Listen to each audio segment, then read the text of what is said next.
الرجاء الرياضي كيفوز على الفتح ب4-1 اداء ونتيجه. شفنا الرجاء رجعت له الريتم ديالها، شيء جيد باش نشوفوا الفرق التقليديه كاملين في المستوى. بركال، وداد، ليفار، الرجاء دابا حاليا الماس قدر كان شحال هذه كانت الفتح حتى كتلعب معهم على الالقاب. هذا شيء جيد نظرا لان البطوله برو هذا العام هذا موسم رائع جدا لجميع الانديه.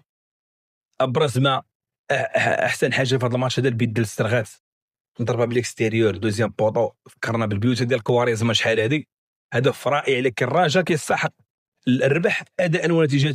3 ماتش متابعين دابا، ربحوا اكادير، ربحوا اسفي، ودابا ربحوا الفتح. اداء جيد ديال الرجاء، كنظن بان يكون منافس قوي على البطوله. الاداء ديال الرجاء اختلف ما بين الماتش الاول وحاليا دور 16.